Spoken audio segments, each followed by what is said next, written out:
Misal, Islam menetapkan bahwa perempuan adalah sosok yang wajib dijaga kehormatannya.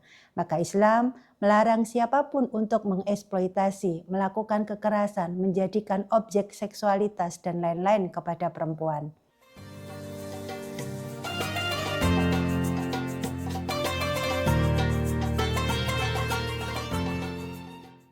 Bismillahirrahmanirrahim.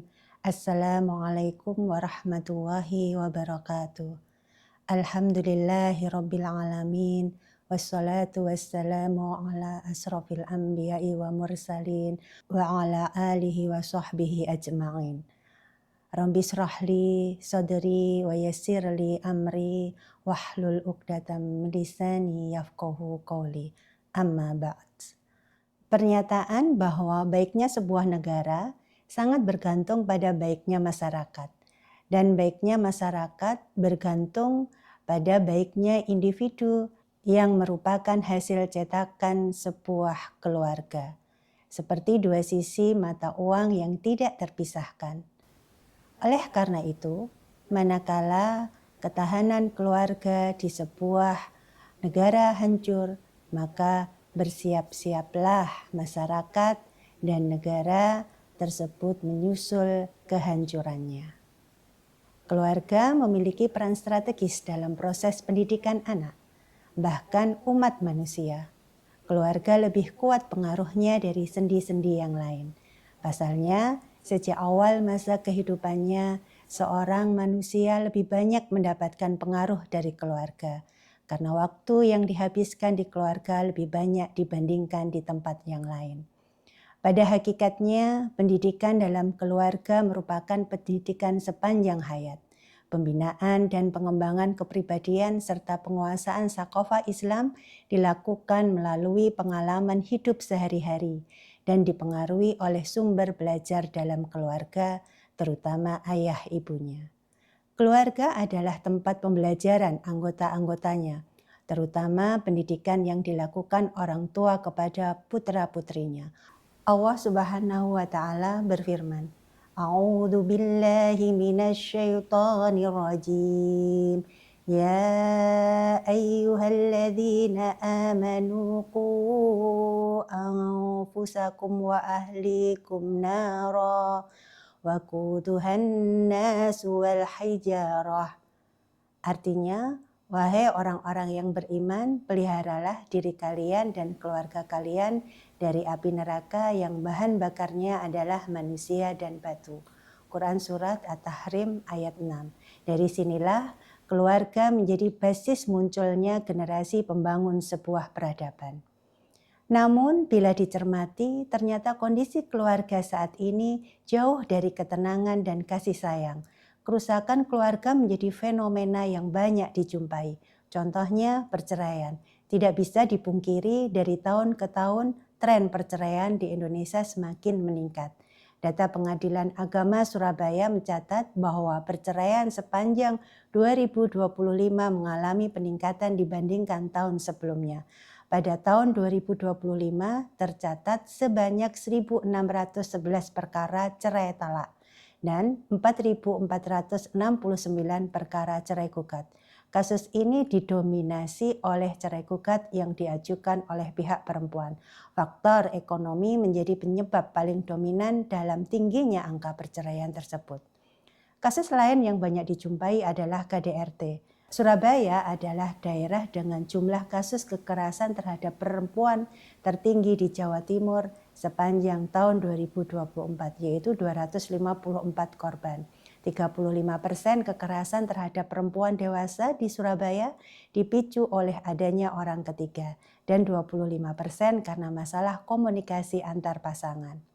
Sungguh maraknya kasus perceraian dan KDRT di negeri ini telah membuktikan bahwa struktur pertahanan keluarga di negara ini kian lama kian rapuh. Pupus sudah harapan terwujudnya keluarga yang diliputi suasana sakinah, mawadah, warahmah, saling menyejukkan pandangan mata, anak-anak yang solih-solihah dan berbakti kepada orang tuanya. Penerapan sistem sekuler kapitalisme telah memunculkan berbagai krisis multidimensi yang akhirnya mengganggu pola relasi antar anggota keluarga dan menggoyang bangunan keluarga hingga rentan perpecahan. Bahkan tak hanya struktur keluarga yang goyah, tapi masyarakat pun ikut goyah karena keduanya saling berpengaruh. Penerapan sistem sekulerisme kapitalisme inilah yang menjadi akar masalah rapuhnya ketahanan keluarga. Lalu bagaimana membangun ketahanan keluarga? Islam telah menetapkan seperangkat aturan yang begitu agung dan sempurna, baik yang menyangkut masalah perkawinan, waris, nasab, perwalian, talak, rujuk, dan lain-lain.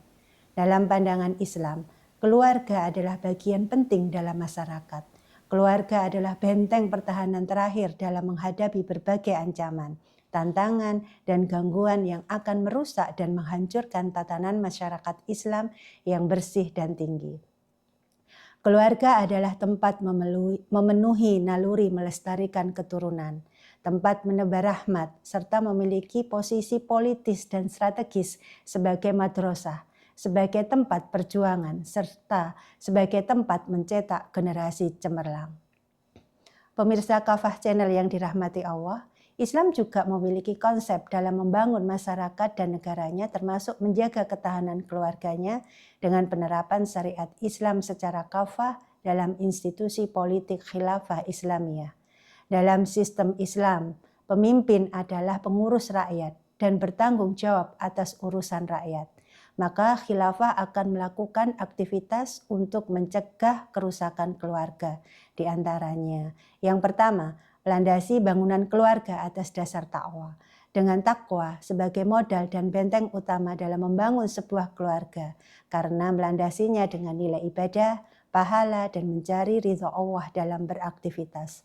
Suami, istri, anak-anak akan ikhlas menjalankan tugas dan perannya masing-masing, karena memandang itu sebagai ibadah. Bangunan masyarakat yang terlahir pun menjadi masyarakat yang bertakwa.